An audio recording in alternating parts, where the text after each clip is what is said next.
Welcome to the Spitzen-Körper Thelema. In 1911, Mr. Crowley published what he titled Liberalecxi, a commentary on fragments allegedly extracted from Blavatsky's Book of the Golden Precepts, a text she had herself presented as an ancient Tibetan mystical teaching. What Crowley actually produced was something far more transgressive, a complete rewriting of theosophical doctrine through the lens of Hermetic esotericism, Vedanic philosophy, and his own developing magical system. This is not scholarship. It is an act of deliberate appropriation and radical reinterpretation. The historical moment matters. Blavatsky had died in 1891. Theosophy was fracturing into competing lineages. Crowley was consolidating his authority as a magician-philosopher and founding the AHI's own initiatic order. By anchoring his commentary to Blavatsky's prestige while systematically redirecting her teachings toward his own cosmology, he was performing a coup d'etat in Western esotericism. This fragment belongs to a very particular current, the marriage of theosophical monism with Hermetic operative magic, mediated through Hindu philosophy. It is the skeleton key to understanding how 20th century Western occultism broke from the Victorian spiritualism that birthed it. The passage we encounter here is Crowley's gloss on the opening verses of the precepts, the preliminary instruction on the dangers of the lower id, or magical powers, and the progressive dismantling of consciousness required to hear what he calls the voice of the silence, a state of non-dual awareness lying beneath and beyond all mental phenomena. What is remarkable is not that Crowley adopts this framework but how he weaponizes it. He does not soften Blavatsky's teachings. He hardens them.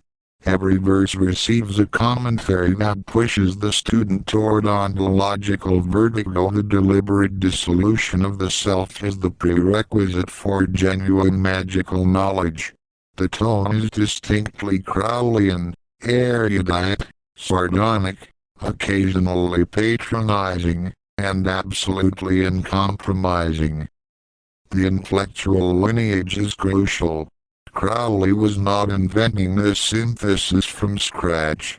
He inherited it from the Golden Dawn, from Blavatsky herself, from the entire 19th century occult revival that had grafted Hindu and Buddhist philosophy onto Western Hermetic frameworks.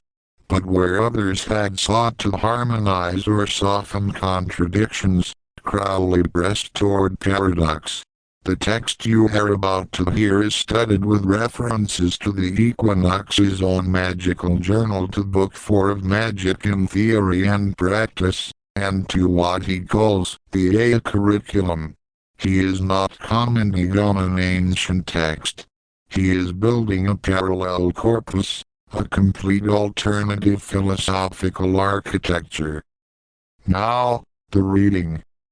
These instructions are for those ignorant of the dangers of the lower id, magical powers. Do what thou wilt shall be the whole of the law. Nothing less can satisfy than this motion in your orbit.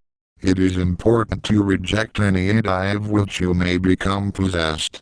Firstly, because of the wasting of energy, which should rather be concentrated on further advance, and secondly, because id are in many cases so seductive that they lead the unwary to forget altogether the real purpose of their endeavors. The student must be prepared for temptations of the most extraordinary subtlety, as the scriptures of the Christians mystically put it. In their queer but often illuminating jargon, the devil can disguise himself as an angel of light. A species of parenthesis is necessary thus early in this comment. One must warn the reader that he is going to swim in very deep waters. To begin with, It is assumed throughout that the student is already familiar with at least the elements of mysticism. True, you are supposed to be ignorant of the dangers of the lower id, but there are really quite a lot of people, even in Boston, who do not know that there are any id at all, low or high. However, one who has been assiduous with Book 4, by Frater Perdurabo, should have no difficulty so far as a general comprehension of the subject matter of the book is concerned. To ruddy a cheerfulness on the part of the assiduous one will however be premature, to say the least. For the fact is that this treatise does not contain an intelligible and coherent cosmogony. The unfortunate Lenu is in the position of a sea captain who is furnished with the most elaborate and detailed sailing instructions, but is not allowed to have the slightest idea of what port he is to make, still less given a chart of the ocean. One finds oneself accordingly in a sort of Child Roland to the Dark Tower came atmosphere. That poem of Browning owes much of its haunting charm to this very circumstance, that the reader is never told who Child Roland is, or why he wants to get to the Dark Tower, or what he expects to find when he does get there. There is a skillfully constructed atmosphere of giants, and ogres, and hunchbacks, and the rest of the apparatus of fairy tales, but there is no trace of the influence of Baedeker in the style. Now this is really very irritating to anybody who happens to be seriously concerned to get to that tower. I remember, as a boy, what misery I suffered over this poem. Had Browning been alive, I think I would have sought him out, so seriously did I take the quest. The student of Blavatsky is equally handicapped.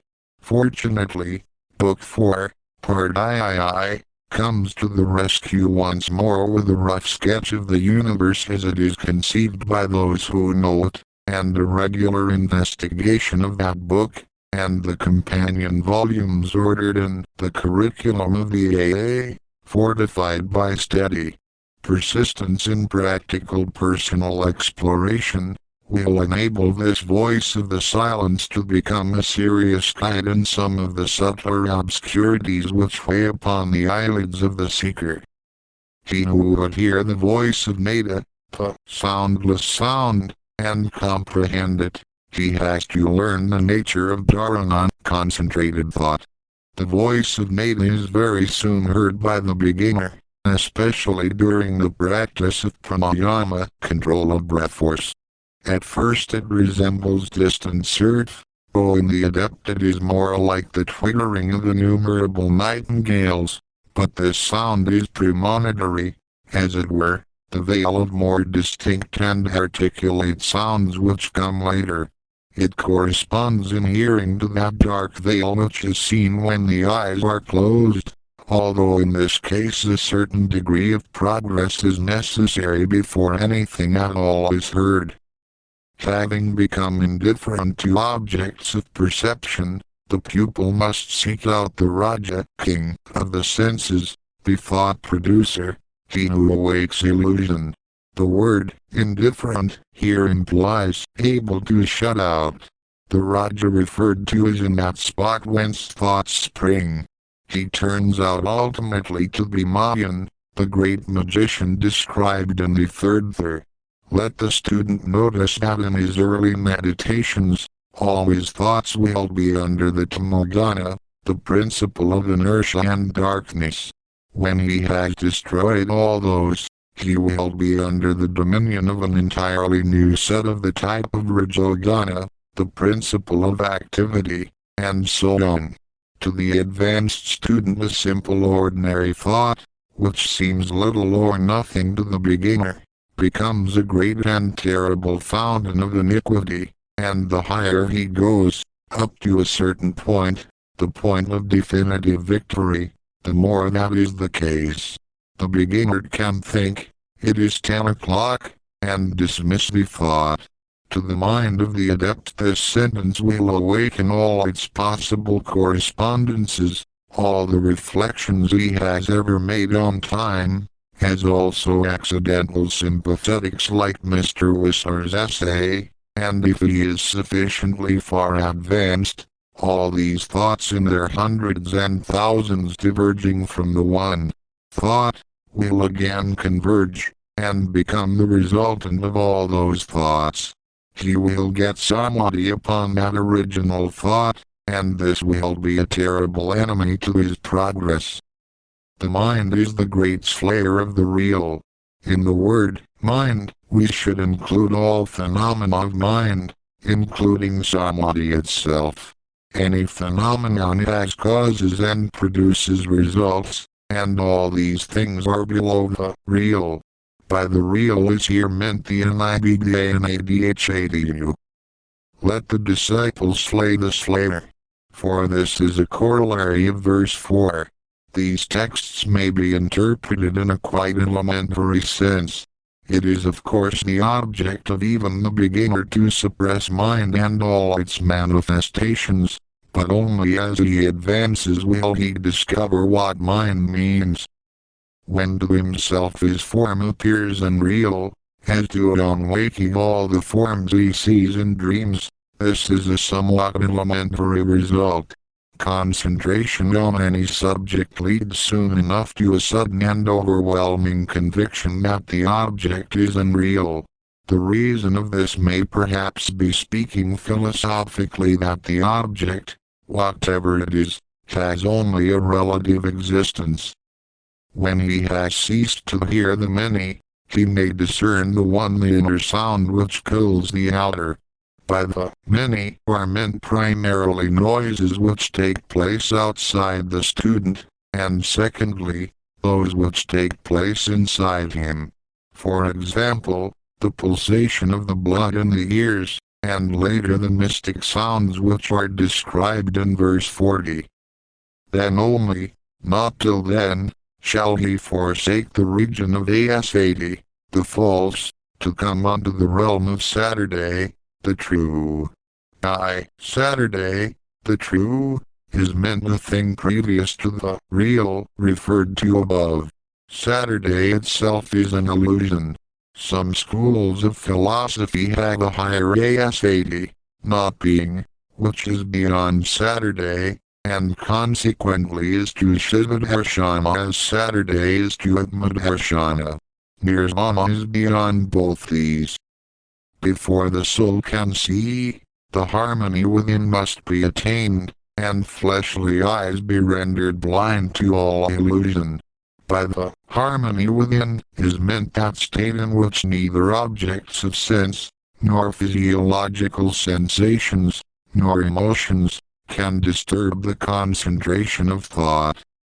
Before the soul can hear, the image, man, has to become as deaf to roarings as to whispers, to cries of bellowing elephants as to the silvery buzzing of the golden firefly.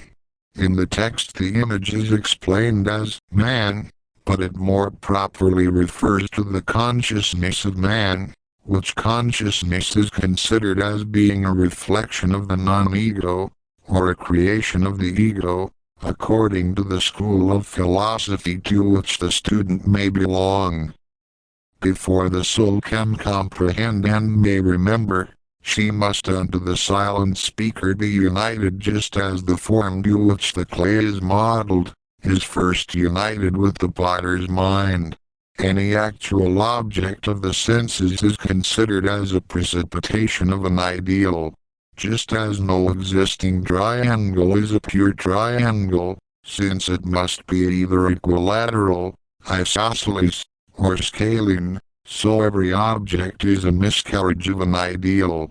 In the course of practice one concentrates upon a given thing, rejecting this outer appearance and arriving at that ideal, which of course will not in any way resemble any of the objects which are its incarnations. It is with this in view that the verse tells us that the soul must be united to the silent speaker. The words silent speaker may be considered as a hieroglyph of the same character as logos, Inda, or the ineffable name. For then the soul will hear and will remember. The word hear alludes to the tradition that hearing is the organ of spirit, just as seeing is that of fire. The word remember might be explained as will attain to memory. Memory is the link between the atoms of consciousness, for each successive consciousness of man is a single phenomenon, and it has no connection with any other. A looking glass knows nothing of the different people that look into it. It only reflects one at a time. The brain is, however, more like a sensitive plate, and memory is the faculty of bringing up into consciousness any picture required. As this occurs in the normal man with his own experiences, so it occurs in the adept with all experiences. This is one more reason for his identifying himself with others. And then to the inner ear will speak the voice of the silence, and say : what follows must be regarded as the device of the poet, for of course the voice of the silence cannot be interpreted in words. What follows is only its utterance in respect of the path itself. If thy soul smiles while bathing in the sunlight of thy life, if thy soul sings within her chrysalis of flesh and matter, if thy soul weeps inside her castle of illusion, if thy soul struggles to break the silver thread that binds her to the master, know, O disciple, thy soul is of the earth. In this verse the student is exhorted to indifference to everything but his own progress. It does not mean the indifference of the man to the things around him, as it has often been so unworthily and wickedly interpreted. The indifference spoken of as a kind of inner indifference. Everything should be enjoyed to the full, but always with the reservation that the absence of the thing enjoyed shall not cause regret. This is too hard for the beginner, and in many cases it is necessary for him to abandon pleasures in order to prove to himself that he is indifferent to them, and it may be occasionally advisable even for the adept to do this now and again. Of course, during periods of actual concentration there is no time whatever for anything but the work itself. But to make even the mildest asceticism a rule of life is the greatest of errors, except perhaps that of regarding asceticism as a virtue. This latter always leads to spiritual pride, and spiritual pride is the principal quality of the brother of the left-hand path. Ascetic comes from the Greek askew, to work curiously, to adorn, to exercise, to train. The Latin ars is derived from this same word. Artist, in its finest sense of creative craftsman, is therefore the best translation. The word has degenerated under Puritan foulness. When to the world's turmoil thy budding soul lends ear, when to the roaring voice of the great illusion thy soul responds, when frightened at the sight of the hot tears of pain, when deafened by the cries of distress, thy soul withdraws like the shy turtle within the carapace of selfhood. Learn, O disciple, of her silent God, thy soul is an unworthy shrine. This verse deals with an obstacle at a more advanced stage. It is again a warning not to shut oneself up in one's own universe.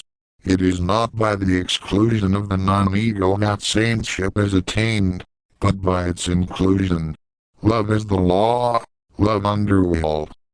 When waxing stronger, thy soul glides forth from her secure retreat, and breaking loose from the protecting shrine, extends her silver thread and rushes onward. When beholding her image on the waves of space she whispers, "This is I, Teclare, O disciple, that thy soul is caught in the webs of delusion." An even more advanced instruction, but still connected with the question of the ego and the non-ego. The phenomenon described is perhaps Atmadarshana, which is still a delusion, in one sense still a delusion of personality, for although the ego is destroyed in the universe, and the universe in it, there is a distinct though exceedingly subtle tendency to sum up its experience as ego. This earth, disciple, is the hall of sorrow, wherein are set along the path of dire probations, traps to ensnare the ego by the delusion called great heresy. This earth, O ignorant disciple, is but the dismal entrance leading to the twilight that precedes the valley of true light, that light which no wind can extinguish, that light which burns without a wick or fuel. Saith the great law : in order to become the knower of all self, thou hast first of self to be the knower. To reach the knowledge of that self, thou hast to give up self to non-self, being to non-being, and then thou canst repose between the wings of the great bird. Aye, sweet is rest between the wings of that which is not born, nor dies, but is the aeon throughout eternal ages. What Crowley is performing here, what he understands as his role, is not translation but transfiguration. The text ostensibly belongs to Blavatsky and, before her, to an imagined Tibetan lineage. But the voice that emerges from these commentaries is entirely Crowley's, precise, layered, seeded with references to his own system, and relentlessly dialectical. Consider the opening move. He begins with the injunction to reject magical powers they die, but not on grounds of ascetic virtue. Rather, because they distract from further advance. This is already a profound departure from philosophical ethics, which had often valued renunciation as an end in itself. Crowley reframes it as mere prudence, a matter of strategic focus. The magician does not reject powers because they are sinful. He ignores them because they are obstacles to penetrating the deeper strata of reality. This leads directly to the central claim: the mind is the great slayer of the real. This phrase is not original to Crowley, it echoes Blavatsky, but his interpretation of it is. For Crowley, the mind is not evil, it is, rather, a tool whose fullness terminates at a specific threshold. All mental phenomena, he insists, including samadhi itself, the highest absorption recognized in Hindu practice, are still phenomena, still conditioned, still part of the phenomenal realm that produces and is produced by causation. The real, he names as Nibbana Dhatu, the Buddhistic equivalent of ultimate emptiness. This is radical because it places even the most exalted states of consciousness on the near side of enlightenment. The magician's task is not to cultivate mind but to cultivate the capacity to see mind as a veil, then to pass through it. What mutated to produce this understanding is the 19th century marriage of Hindu Vedanta and Buddhist Mahayana philosophy with Western magical practice. The Theosophists had first performed this marriage. Crowley is now systematizing it, weaponizing it, turning it into a precise operative methodology. What it seeded was the entire corpus of 20th century Western ceremonial magic, the Golden Dawn system, the OTO, the AA, and every subsequent order that claimed to synthesize Eastern mysticism with Western Hermetic practice. The second major current running through this text concerns the problem of the ego and its transcendence. Verses 14 through 16 address what Crowley calls obstacles at more advanced stages. The student who still takes pleasure or pain at face value, who still recoils from suffering or clings to joy, has not yet begun the real work. But then comes a subtler trap. At a higher stage, the student may experience what Crowley terms Atmadharshana, a condition of self-realization in which the individual ego seems to merge with the universal consciousness. But this too, he insists, is a delusion. The tendency to sum up its experience as ego to declare, this is I, even in states of non-dual awareness, is itself a trap. The instruction is profoundly non-gradualist. There is no stopping point short of complete annihilation of any sense of self whatsoever. This doctrine has no parallel in Victorian theosophy. It is pure Crowley, drawing on Advaita Vedanta but pressing it into territory even Vedanta itself had sometimes hedged. The implication is vast. Even mystical union, even cosmic consciousness, can be a mask for a more subtle egoism. Finally, observe how Crowley handles the ethical dimensions of the teaching. When the text warns that spiritual pride is the principal quality of the brother of the left-hand path, he does not recoil. Instead, he rehabilitates the word ascetic through etymology, tracing it back to Greek askew, meaning to work, to adorn, to train, and reasserts it as an ideal of craftsmanship rather than self-denial. This is characteristic. Crowley does not reject the language of virtue. He rewires it.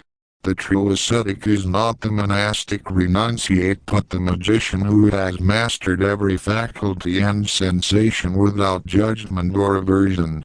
The teaching that follows, then, is not passive renunciation but active indifference, a profound and costly accomplishment.